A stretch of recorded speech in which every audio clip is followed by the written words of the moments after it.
Hello दोस्तों, very very good evening है आपको। ठीक है, स्वागत है आपका फिर से आज के अकाउंट्स क्लास में। आज सबसे पहले मैं डाउट क्लियर करूंगा और उस डाउट में कुछ नए कॉन्सेप्ट्स बताऊंगा आपको। ठीक है, तो वो ध्यान से ना समझना और लिखते भी जाना, मैं लिखवाते भी जाऊंगा आपको मतलब के साथ कि वो असल में वर्ड का मतलब क्या होता है। ठीक है दोस्तों, तो चलिए बिना किसी टाइम को वेस्ट करते हुए शुरू करते हैं क्वेश्चन नंबर 11 से। चलिए क्वेश्चन 11।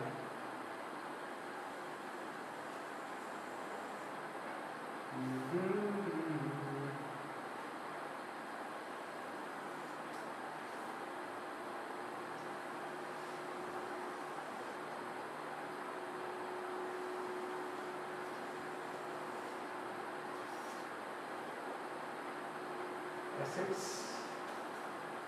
liability plus capital। चलिए क्या कहता है क्वेश्चन नंबर 1 का पॉइंट नंबर ए कहता है business started with cash 60,000। First कहता है कैश और ये आता है कैपिटल। तो कैश में कितना आ गया 60,000 और मेरे कैपिटल में कितना आ गया 60,000। सर आता है, जल्दी जल्दी आगे बढ़ो। ठीक है भाई। Rent received 2,000। सर ये इनकम है, किराया मिला, एक प्रकार की मिली इनकम हुई। इनकम का मतलब होता है कि सर पैसे बढ़ गए।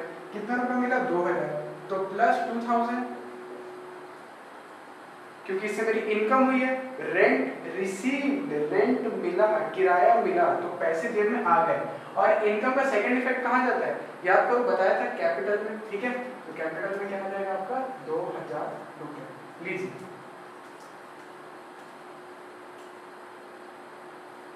चलो न्यू इक्वेशन फॉर्म कर लेते हैं अपन।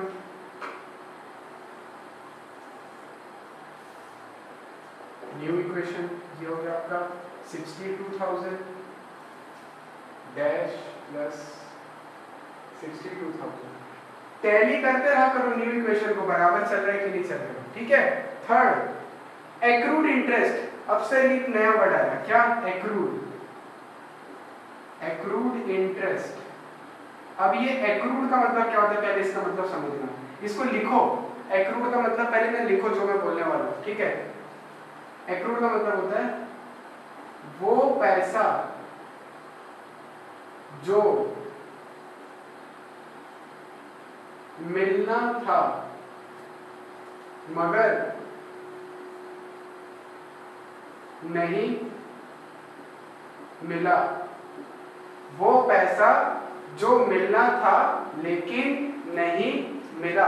इसको जरा सा लिख के बताइएगा, थम्स अप। ठीक है दोस्तों, चलिए शुरू करते हैं।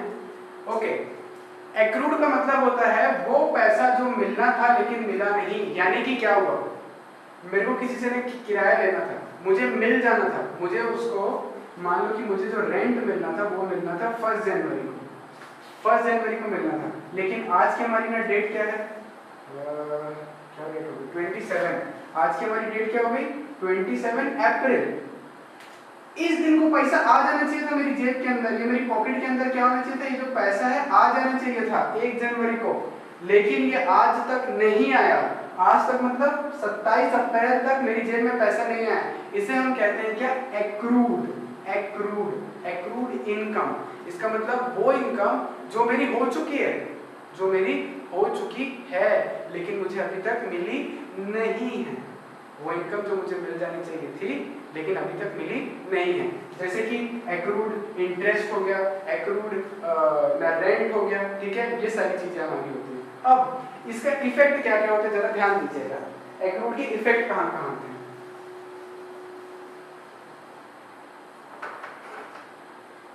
एक्रूड के इफेक्ट कहाँ कहाँ होते हैं। पहला, एसेट्स में ये प्लस होता है। ठीक है। सेकंड, ये जाता है आपका कैपिटल में भी क्या हो जाता है, प्लस हो जाता है। इसके ये दो इफेक्ट हैं, न लिख लीजिए। एक्रूड के हमेशा दो इफेक्ट होते हैं, क्या, पहला प्लस हो जाता है और न दूसरा कैपिटल में प्लस हो जाता है। सर ये जो एक्रूड है ना, ये इनकम के पॉइंट पे यूज किया जाता है। ये इनकम के पॉइंट पे, यानी ऐसी इनकम जो अभी तक मिली नहीं। सर हमने ऐसी एक और चीज पढ़ी है, क्या, आउटस्टैंडिंग एक्सपेंस। यानी सर ऐसा खर्चा जो हमने अब तक भरा ही नहीं। अच्छा, तो मतलब ये दोनों क्या हैं, सिमिलर चीजें हैं। जब भी कोई एक्सपेंस हम पे नहीं करते उसे हम कहते हैं क्या, एक्सपेंस आउटस्टैंडिंग।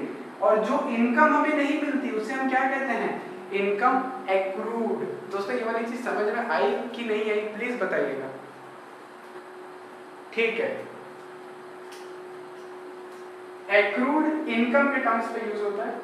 एक्रूड इनकम का मतलब ऐसी इनकम जो मुझे अभी तक मिल जानी चाहिए थी लेकिन नहीं मिली। ठीक है, जैसे कि फॉर एग्जांपल आप किसी के अंडर में काम कर रहे हो, उसको आपको सैलरी देना था, आपको सैलरी मिल जानी चाहिए थी लेकिन आपको अभी तक सैलरी मिली ही नहीं है, तो हमारे लिए क्या होगा सर, एक्रूड इनकम, यानी ऐसी इनकम मैंने काम किया, मुझे पैसा मिलना चाहिए था लेकिन अभी तक नहीं मिला। ठीक है, ये एक प्रकार का क्या होता है, आउटस्टैंडिंग एक्सपेंस के जैसा। जब हम एक्सपेंस पेंडिंग होते हैं, यानी एक्सपेंस जब हम पे नहीं कर पाते, तब हम उसे क्या कहते हैं सर, आउटस्टैंडिंग। वैसे ही वो इनकम जो हमें मिल जानी चाहिए थी लेकिन हमको नहीं मिली, उसे हम कहते हैं क्या, एक्रूड इनकम। दैट्स इट, यही है छोटा सा एग्जांपल। ठीक है, तो एक्सपेंस अगर आप पे नहीं करते हो तो वो होता है आउटस्टैंडिंग एक्सपेंस। इनकम जो आपको नहीं मिल पाती है उसे हम क्या कहते हैं, एक्रूड इनकम। ठीक है, ये रहे इन दोनों के इफेक्ट। अब इन दोनों के इफेक्ट को मैं आपको अकाउंट में करके दिखाता हूँ, ध्यान देना। आप लोग टेंशन मत लो, ये सारी चीजें जब अभी मैं फिजिकल कोचिंग खोलने वाली थोड़े दिनों में अपन पूरा अच्छे से करेंगे। थर्ड, कैश तो मिला नहीं लेकिन सर एक नया चीज आ गया, क्या, एक्रूड इंटरेस्ट। मैंने बोला था एसिड में एक नया इफेक्ट आएगा। कितने रुपए एक्रूड इंटरेस्ट है आपका, 500 रुपीज। और सेकंड इफेक्ट इसका कहाँ आता है सर, कैपिटल में 500 रुपीज। ठीक है, चलिए ये खींची मैंने लाइन, ये आया मेरा new equation, 62,000 plus 500 dash plus 62,500।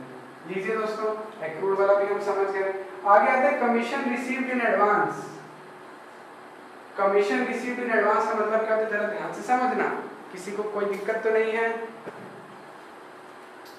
जामन 3 बार मत बोल देना ना गलत करता है। आगे सर अगला बोलता है कि कमीशन रिसीव्ड इन एडवांस। अब ना दोस्तों मैं आपसे एक चीज पूछना चाहता हूँ, आप लोग आंसर देना, मैं नहीं दूंगा।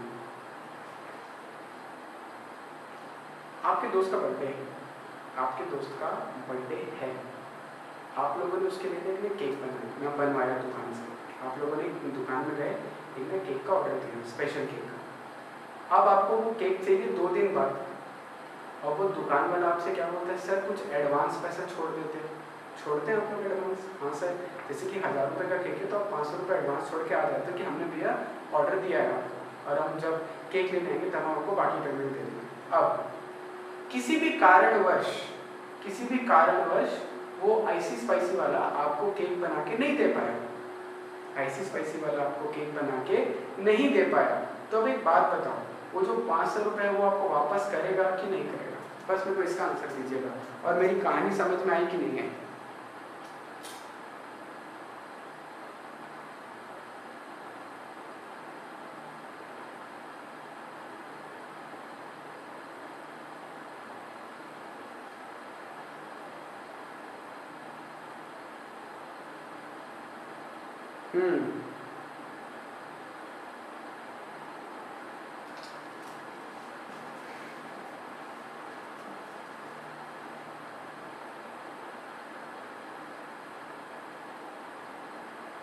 वॉइस प्रॉब्लम आ रही है, चलो मतलब आपको मेरी कहानी कुछ हद तक समझ में आ रही है। हाँ सर, यानी कि सर हम अपने ना दोस्त के केक के ऑर्डर ना देने गए, तो जब केक का ऑर्डर दिया हमने उसको 500 रुपये दिया, हम बोले हम 2 दिन बाद आके लेके जाएंगे, लेकिन जब हम लेने गए वो बंदे ने मना कर दिया, आईसी स्पाइसी वाले ने, कि भाई मैं केक नहीं बना पाया, आई एम ना वेरी सॉरी। तो आपका पहला क्वेश्चन उससे क्या होगा, भैया लाओ हमारे पैसे वापस करो। वो अपने गले में हाथ डालेगा, आपको पैसा वापस दे देगा। करेक्ट, यही वाला हिसाब होने वाला है, क्योंकि काम तो किया नहीं उसने। अब एक चीज ध्यान से समझना,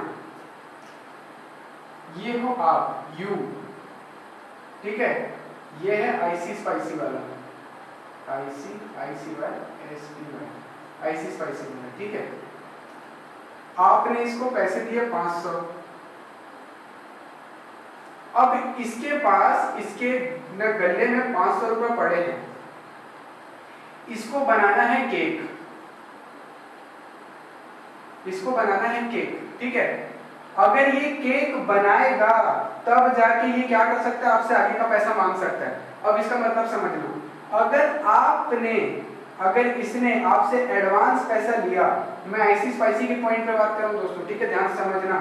अगर आईसी स्पाइसी वाले ने आपसे 500 रुपए लिया तो उसके ऊपर बताऊं क्या आ जाएगी, चिंता आ जाएगी। किस बात की चिंता आ जाएगी कि भैया मुझे केक बनाकर देना है। फिर से समझना, आपने तो 500 रुपए देके नक्की कर दिया, वो बंदे का टेंशन बढ़ गया। कैसे, अरे भैया 500 रुपए जेब में आ गया है, मेरे ऊपर चिंता आ गई है कि मुझे इनको केक बना के देना है, लेकिन अगर मैं केक बना के नहीं दे पाऊंगा तो मुझे ये पैसा इनको क्या करना पड़ेगा, वापस करना पड़ेगा।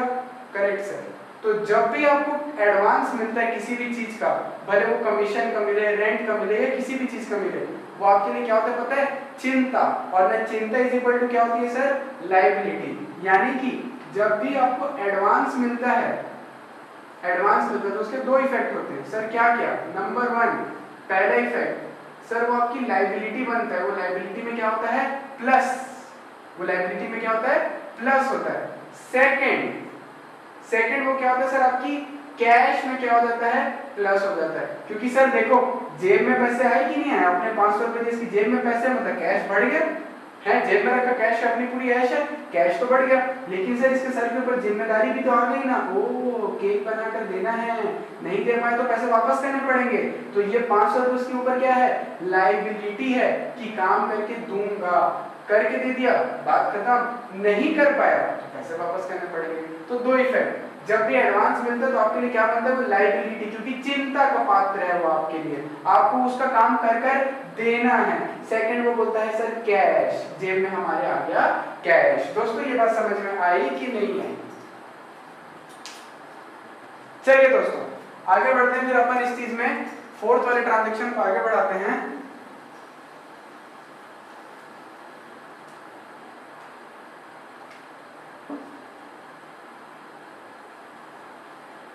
तो ना कमीशन कितना रुपया था हमारा, 1000 रुपए।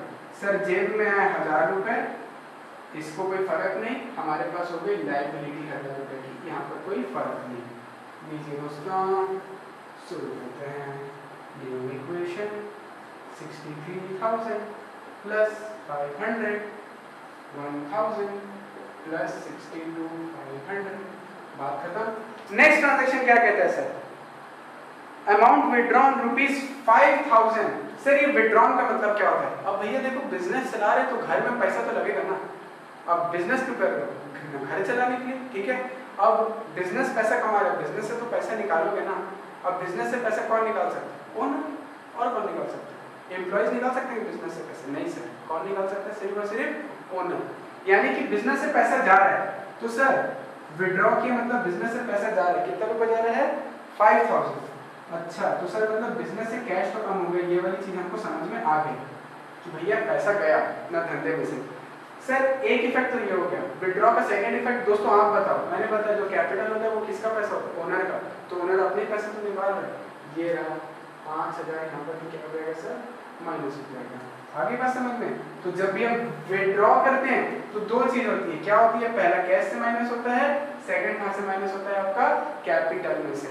लीजिए दोस्तों ये था आपका क्वेश्चन नंबर 11।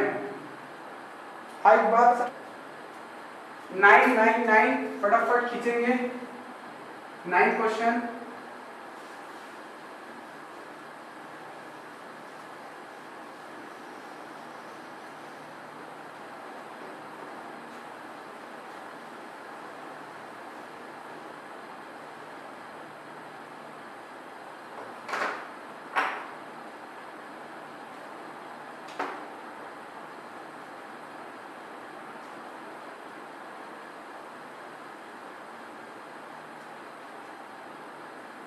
चलिए दोस्तों 9 क्वेश्चन बोलता है कि स्टार्टेड बिजनेस विद क्या, 70,000। पहला 70,000, ओ माय गॉड पूछ गया मैं, 70,000 कैपिटल में भी आ गया 70,000। Second credit purchase of good 18,000। Credit purchase of good मैंने क्रेडिट में खरीदा यानी उधारी में खरीदा, तो कैश तो गया नहीं, लेकिन आ गया मेरे पास क्या, स्टॉक। कितने रुपए का स्टॉक आ गया, 18,000 का, 18,000 का स्टॉक आ गया मेरे पास। ठीक है भैया आगे बढ़ते। अब मेरे पास क्या आ गई, लायबिलिटी आ गई 18,000 की। क्रेडिटर।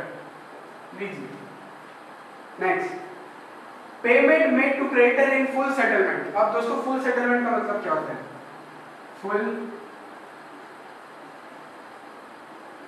फुल सेटलमेंट का मतलब क्या होता है?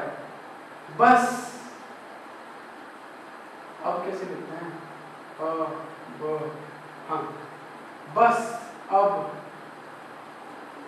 और नहीं दूंगा, बस अब और नहीं दूंगा, लेना है तो ले। दोस्तों ये फुल सेटलमेंट का मतलब समझ में आया कि नहीं? ऐसा सच बताना। देखो दोस्तों, फुल सेटलमेंट का मतलब होता है कि भैया बस अब और नहीं दूंगा, जितना लेना है ले। फॉर एग्जाम्पल, मम्मी गई सब्जी मार्केट, यहाँ पे बैठा है सब्जी वाला, ठीक है, यहाँ पर उसके पास में बहुत सारी सब्जी है, ठीक है, यहाँ पर उसके पास में एकदम भारी सारी सब्जियां पड़ी हुई हैं, ठीक है, इसके साथ वो पट्टा बंधा हुआ है, ठीक है, ठीक है, और यहाँ पर हमारी माता जी हैं, ठीक है, ठीक है। मम्मी का टोटल बिल बन रहा है यहाँ पर कितने का? 100 रुपए का बिल। वेजिटेबल का मम्मी का ना बिल बन रहा है 100 रुपए का। मम्मी क्या बोलती है? भैया 80 रुपए है, लेना है तो लो, नहीं तो मैं नहीं देती। 100 रुपए का बोलते हैं दीदी आपको 100 रुपए हुआ, बोलती 80 लेना है लो, नहीं तो मत लो। फुल सेटलमेंट, यानी कि क्या हो रहा है? बिल बना कितने का? 100 का, लेकिन मम्मी किस में टिका रही है उसको? 80 रुपए में टिका रही है। इसी चीज को हम बोलते हैं क्या? Full settlement.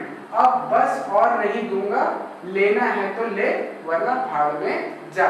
सेम काम यहाँ पर हुआ, मम्मी का बिल बना 100 रुपए का, मम्मी बोली दूंगी कितना? सिर्फ 80 रुपए, ठीक है। अब अपन इस सब्जी वाले के पॉइंट ऑफ व्यू से अकाउंटिंग करते हैं। चलिए दोस्तों शुरू करते, फिर इसकी अकाउंटिंग करना।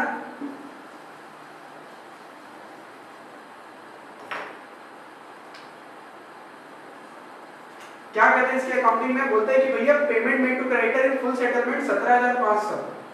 वो बोलते हैं कि मैंने क्रेडिटर को जो पे करना था 18,000 रुपए पे करना था मेरे को, क्योंकि मेरा क्रेडिटर है, मैं इसको ना 18,000 रुपए पे करना था, लेकिन मैंने कितना पे किया? सिर्फ और सिर्फ 17,500 पे किया, वो भी किसमें? फुल सेटलमेंट में।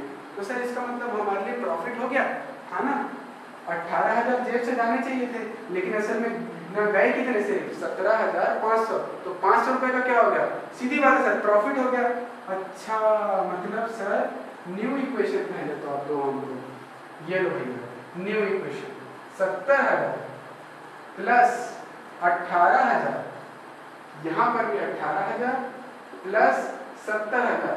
ध्यान से समझना दोस्तों, मैंने क्या करने वाला हूँ, मैं क्रेडिटर को पूरा पे कर रहा हूँ, यानी मेरे क्रेडिटर तो कितने हो गए? 18,000 खत्म, पूरे 18,000 खत्म।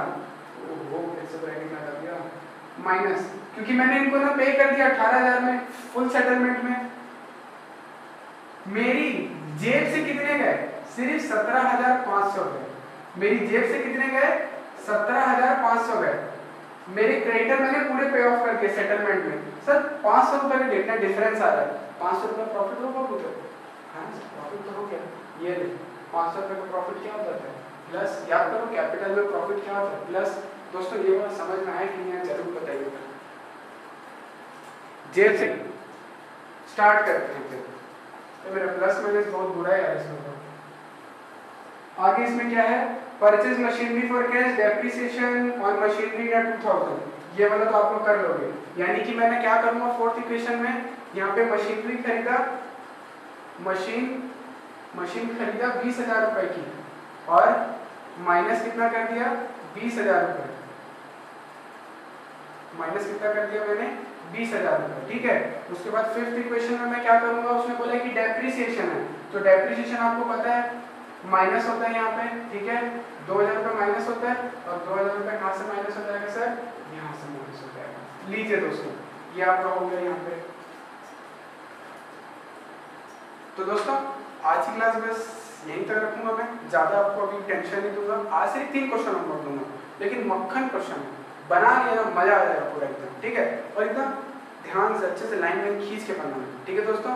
और मैं भी आपको ऐप में भी ऐड में करने वाला हूँ 1-2 दिन में, तो आपको ऐप की जो इंटरफेस है उसको भी आप लोग जाके देखें। उसकी स्टडी मटेरियल में जाएँ, वहाँ पर एक है आपका अपना बॉस स्किल्स यहाँ जाके देखिए, उसकी वीडियोस बहुत अच्छी हैं, स्किल डेवलप करें अपनी। ठीक है दोस्तों, तो ठीक है, मिलते हैं आपसे नेक्स्ट क्लास में। Stay motivated and stay fit. चलो दोस्तों, मिलते हैं फिर आपसे अगली क्लास में। होमवर्क शीट अभी आपके पास आधे घंटे में पहुंच जाएगी। टेक केयर दोस्तों।